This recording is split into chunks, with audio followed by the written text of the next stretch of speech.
I'm Dr. Cox, and today I want to talk to you a little bit about sleep and why is that important in your weight loss journey. Well, first I want to define a few things that when we're talking about weight loss, I think it's important to distinguish weight that we see on a scale and the weight we're actually trying to lose. So when I talk about in the context of weight loss, I'm actually talking about body fat weight loss, not overall weight loss. That's really important for you to understand because when you just weigh yourself on a scale, you may have a perception that you're not progressing that you want, but depending on what you're doing, it may be that you're actually increasing muscle mass and losing body fat. Therefore, it's basically a neutral gain or loss. So you have this perception that you're really not losing weight, but you're actually kind of resculpturing your body. So I think it's important to understand when I'm talking about weight loss, I'm talking about body fat loss. So one thing that's important is to not underestimate or undervalue the importance of sleep in your weight loss journey. Sleep has a huge impact on you, both good and bad.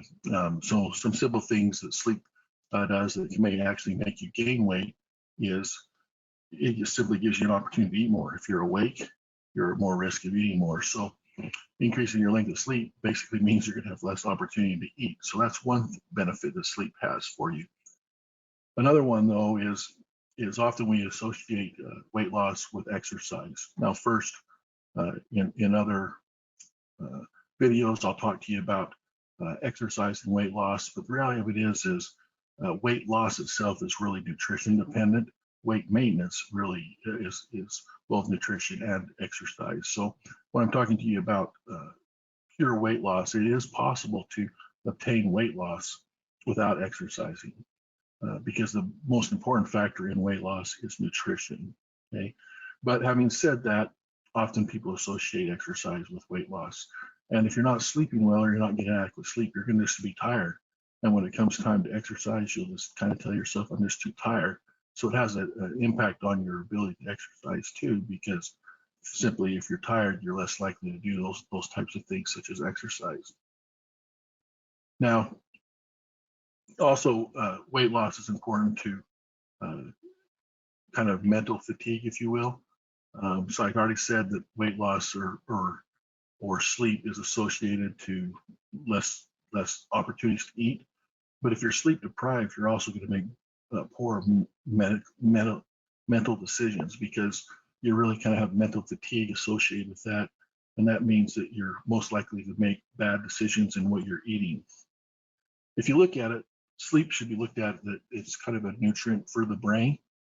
There's lots of studies that show that people that have sleep deprivation actually increases the likelihood of developing like dementia or cognitive dysfunction.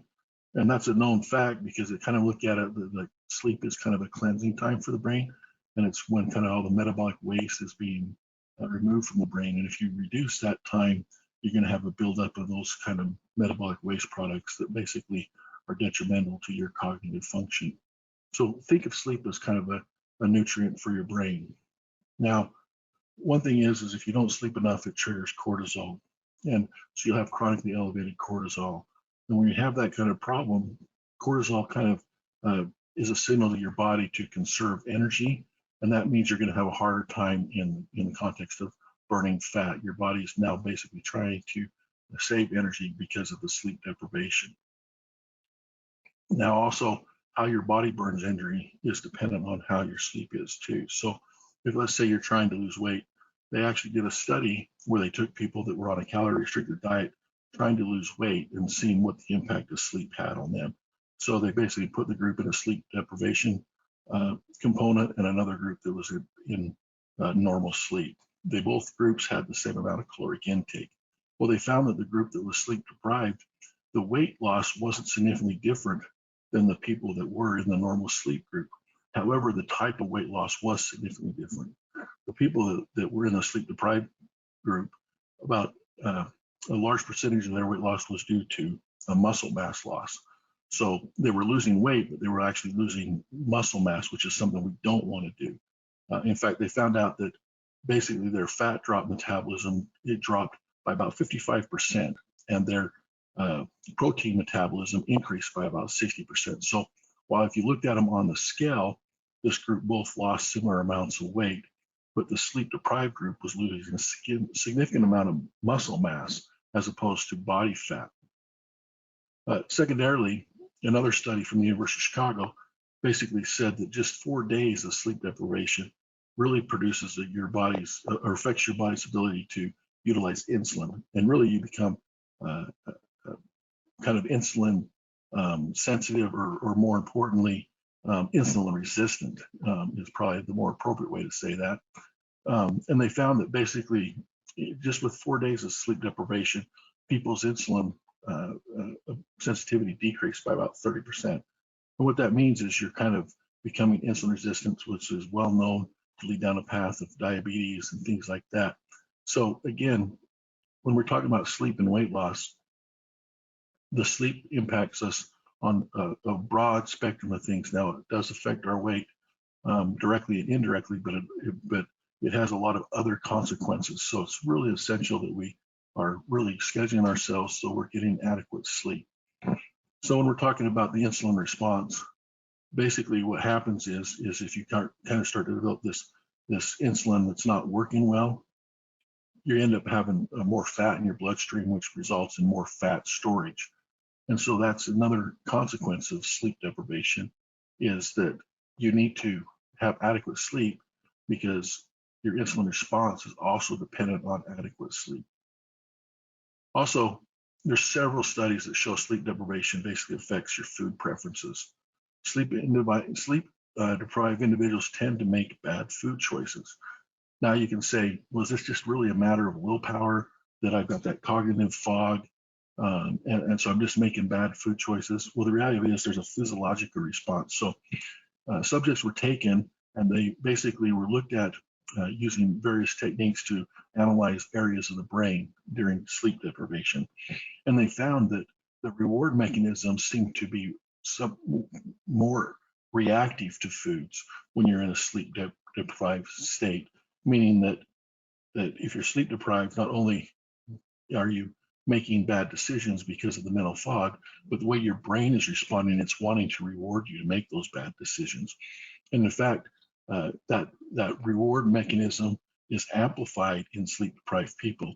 Not only that, it's even more amplified by the types of food that you're being presented. So often people that are sleep deprived, that reward system is really kind of ramped up for the bad foods, the sugary snacks, salty snacks, high fat snacks. Your body's actually responding in a way that it's not really just a matter of willpower.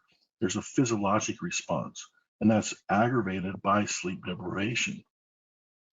So if you look at it, one of the mechanisms is sleep affects two hormones in the body. Okay, one is lectin and one is ghrelin. And if you look at it, ghrelin is kind of the hormone that tells us that we're hungry.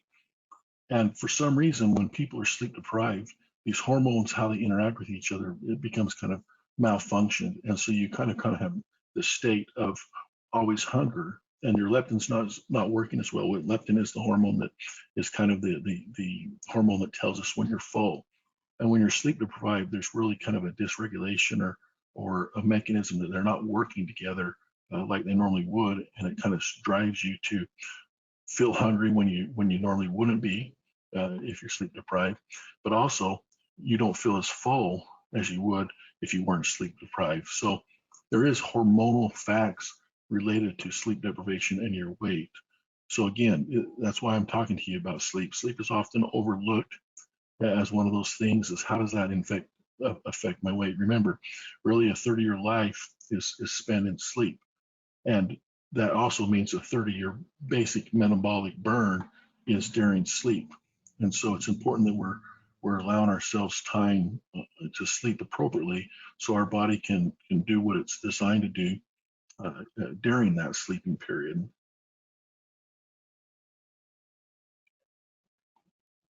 So the final thing about why sleep is important is inflammation.